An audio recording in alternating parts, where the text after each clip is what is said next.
Nous accueillons ce soir un monsieur du rugby, un double finaliste de la Coupe du Monde, comme joueur tout d'abord en 1999, puis sélectionneur du 15 de France en 2011, vainqueur du dernier Grand Chelem du rugby français en 2010, 9 ans déjà.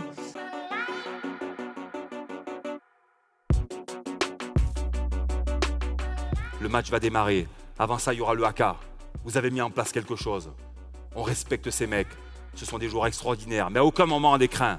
On est capable de les battre. On les défie du regard, dès ce haka.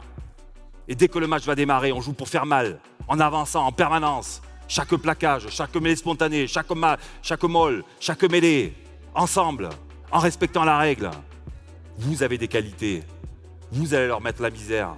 Moi, j'en ai plein le cul, vous m'entendez, d'entendre ces critiques, ces gens dire que vous avez volé votre place. Vous n'avez rien volé à personne. On n'a pas toujours été parfait, mais on a avancé ensemble. On s'est promis des choses. Vous vous êtes promis des choses. Et vous pouvez être champion du monde. Allez les gars, bon match.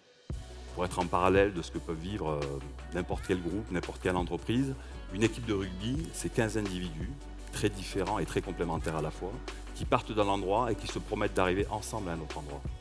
Je vais un petit peu revenir en arrière et vous parler un peu de mon parcours justement, du fait que j'ai toujours douté de moi, du fait que le doute a été justement une remise en question permanente pour moi et un moteur. J'ai la particularité d'être l'aîné d'une famille de 8 enfants, 7 garçons, une fille. Et là, suite à une énième blessure au genou, je suis obligé de stopper ma carrière de joueur. C'est une forme de déchirement et le président de l'époque me propose d'entraîner. Et entraîner, je dis que les choses ne sont jamais arrivées naturellement pour moi, en tout cas par ambition. Je m'étais promis, juré, de ne jamais entraîner. Et puis mon entourage, mon président de Dax, mes frères me disent « Marc, tu ne peux pas refuser cette mission ». Et donc j'y vais. Alors si j'avais su à l'avance les emmerdes, les critiques que j'ai pu connaître pendant 4 ans, certainement que je serais parti en courant. Mais si j'avais pu connaître aussi à l'avance justement toutes ces émotions, contrastées certes, je re-signerais dès demain.